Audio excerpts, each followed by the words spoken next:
এখন কথা হলো একটা প্রেম দোস্তি আমার জীবনটা শেষ করে লাইতেছে।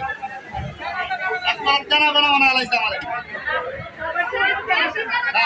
সবার জীবন চালাতে না আপনার নতুন দিকে বইতে হয়। ঠিক আছে,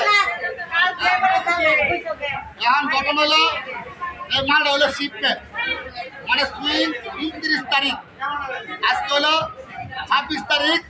29 তারিখ শেষ করে দিতে হবে। আমার বাঘের মাল পড়ছে 7,000,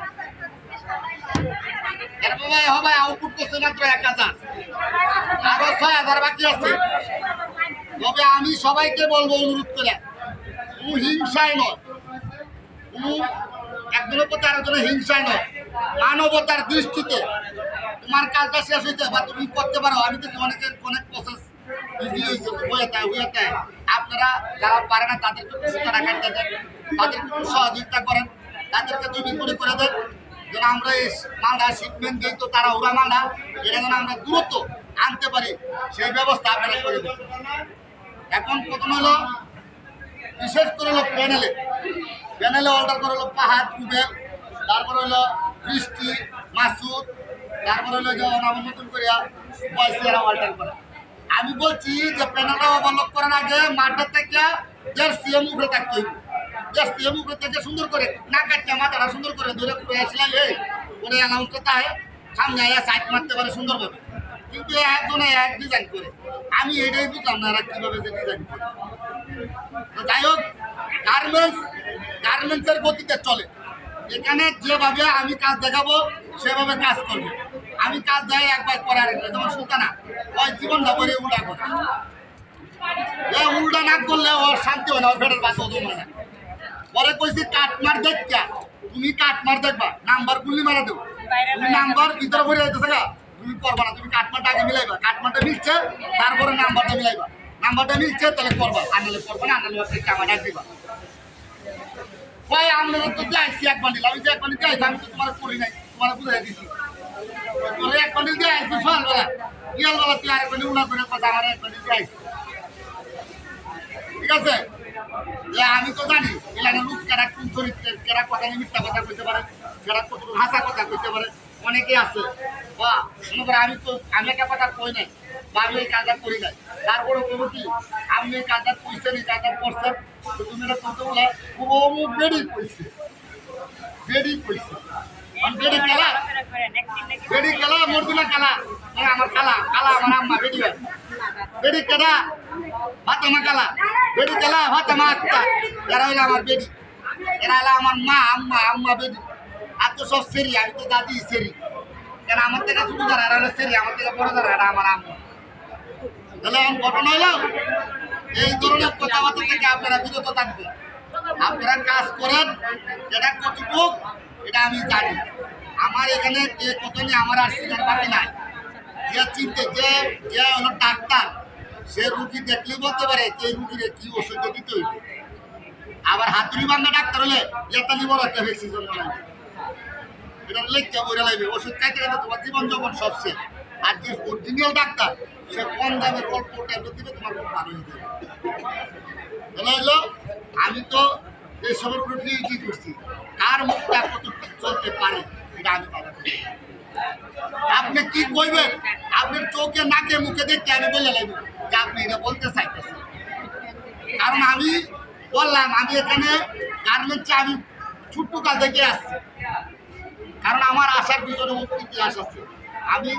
লেখাপড়া করতাম, আমি খুব সুন্দর একটা ফ্যামিলি ছেড়েছিলাম, কিন্তু ঢাকা আসার আমার কোনো প্রথম ছিল না। আমি আসতে চাই, আমার ফ্যামিলির লোক সব চাকরি করে, সেনাবাহিনী চাকরি করে, পুলিশের চাকরি করে, একজন মেজর ব্রিগেডিয়ার করলেন, মিথ্যা কথা বলে নেন। কিন্তু আমার সাথে যে রুবেল মান আমাদের চলে দেখবো, আমি যদি কোনো সময় যাই আমার নাম বাসা আমি যাই না, যদি আমি কোনোদিন ঢাকা যাই, ঢাকা ভাড়া রাখি, আমি একদিন আমার একটা সবাই দেখাই, কারণ আমি এগুলো কাউকে বলি না, এগুলো বলে লাভ নাই, নিজের কি আছে সেটা দেখতে হবে। কারণ আমি এখন তোমাদের মতো হয়ে গেছি, কারণ তোমাদের দলে আমি এখন তোমাদের সাথে থাকি, আমি তোমার তুমি আমার মনের ভাষা তোমার বুঝতে হবে, তোমার মনের ভাষা আমার বোঝা লাগবে। আর তুমি যদি আমার মনের ভাষা না বুঝো তাহলে এখানে আমি কাজ করে মজা পাবো না, আর তুমি যদি আমার মনের ভাষা না বুঝো তুমি ওখানে কাজ করে মজা পাবো না বাবা। কারণ আগে নিজের ভাষা বুঝতে হবে আমি কোন করে আমার কখন রাগ উঠে কখন আমার কাকে ভালোবাসে কখন আমার হাসি এগুলো বুঝতে হবে মেন কথা তুমি হুঁকতা না এত দূরে কইতাছি বলে না মেন কথা এইটা তোমার মেন কথা তুমি বুঝতে না তোমার এখন বয়স হয়ে গেছে তুমি এখন খালি হুনো ঠিক আছে যাই হোক আমরা এখানে কাজ করতেছি সবাই যেন মিললে কাজ করতে পারি এবং এই মাল আমরা যেন 29 তারিখে শেষ করতে পারি কালকে থেকে সকাল থেকে সবাই কাঁচা দিয়া লাগবে সবাই এই মরিয়ম সবাই কাঁচা দেন কাজ করতে হবে যেমন আমি করে দিলাম মর্জিনা কালা আমার খুব চালা সকালবেলা আমি অবলম্বন করি হারা দিন একটা নাই অবলম্বন করতে ফিনিশি না জীবন অবলম্বন চালাই নেই একটা শব্দ নাই হের ভিতরে শব্দ শব্দ করা যাবে না আওয়াজ করা যাবে না খালি শুধু সিলি করতে হবে মেশিনের শব্দ আওয়াজ করা যাবে না ক্যাসকুস করা যাবে না খালি সিলি মেশিনে আওয়াজ গড়গড় গড়গড় গড়গড় আওয়াজ করতে হবে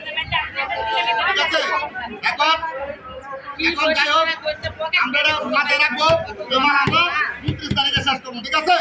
এটা মাথায় রাখবো ঠিক আছে আর টিয়া পয়সা বার করতেছে তাই না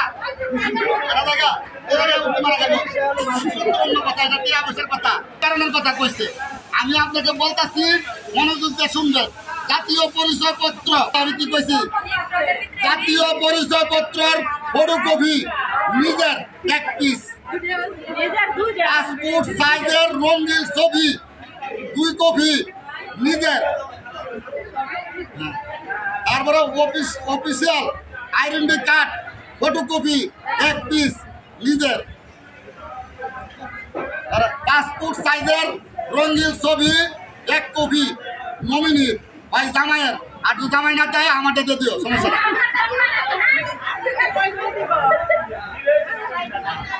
জাতীয় পরিচয়পত্রের ফটোকপি 1 পিস নমিনি আমি তো বলে দিছি মোবাইল নাম্বার নিজের যে নাম্বারটা আপনার সঠিক আপনাকে খুঁজে পাওয়া যাবে এবং ভুল নাম্বার দিলে আপনার টাকা পয়সা ভুল জায়গায় চলে যাবে এজন্য মোবাইল নাম্বারটা নিজের 100% যেহেতু ব্যাংক আপনি যেটা আপনি নিজের এটা আপনি দিবেন ঠিক আছে 1 কপি মানে একটা ফটোকপি দিতে পারেন আর যখন লেখেন তখন আপনি বলবেন এটি আজকে 1 ঘন্টায় সংগ্রহ করতে হবে যদি আপনি এখন সংগ্রহ না করেন তাহলে আপনি বেতন পাবেন না 7 তারিখে এই মাসের বেতন 7 তারিখের ভিত্তিতে ইনশাল্লাহ পাবেন মানে 7 তারিখেই পাবেন আর যে ব্যাংক ডাচ বাংলা ব্যাংক এটা এই ব্যাংকে 7 তারিখের ভিতরে যে কারখানা শিল্প কারখানা প্রতিষ্ঠান 7 তারিখের মধ্যে বেতন পরিশোধ এই ব্যাংকের কারণ আছে ডাচ বাংলা ব্যাংকের হিসাব হয় 7 তারিখ থেকে 7 তারিখ 1 তারিখ থেকে 7 তারিখ তারা 10 তারিখে হিসাব করে ঠিক আছে যাই হোক আপনারা শীঘ্রই আপনারা আমি যা বলছি আমরা কি বুঝতে পারছেন আমি অনেক সময় তো ইংলিশ কই আমার কথা অনেকে বুঝে না উর্দু ভাষা কই আর হিন্দি ভাষা কই বুঝছেন নাকি না বললে আবার বলবো আমি আবার বলবো জাতীয় পরিচয়পত্র ফটোকপি জাতীয় পরিচয়পত্রের ফটোকপি 1 পিস নিজে পাসপোর্ট সাইজের রঙিন ছবি পাসপোর্ট সাইজের রঙিন ছবি 2 কপি নিজে ছবি 2 কপি রঙিন নিজে অফিসিয়াল এনআইডি কার্ড মানে official identity card photocopy 1 piece তারপরে হলো পাসপোর্ট সাইজের রঙিন ছবি 1 পিস এটা হলো নমিনি লাগবে তো আমার অ্যাকাউন্টটা দিয়ে আমার অ্যাকাউন্ট আছে তো আরেকটা কথা যার পরে আছে সেটা আপনি যদি অ্যাক্টিভ থাকে আপনি সেটা দিতে পারবেন না আপনার যার মনে করেন অ্যাক্টিভ আছে ডাচ বাংলা ব্যাংকে অ্যাক্টিভ আছে আপনার লেনদেন আছে সেটা দিতে পারেন আবার বন্ধ হয়ে গেছে এটা তো চলবে না ঠিক আছে তারপরে জাতীয় পরিচয়পত্র ফটোকপি নমিনির 1 পিস মোবাইল নাম্বার আর যদি কাউ লাগে ছবি উঠে নিতে পারেন ঠিক আছে এই যে ছবি উঠে নিতে পারেন নিয়ে এটা আপনার ঠিক আছে বাস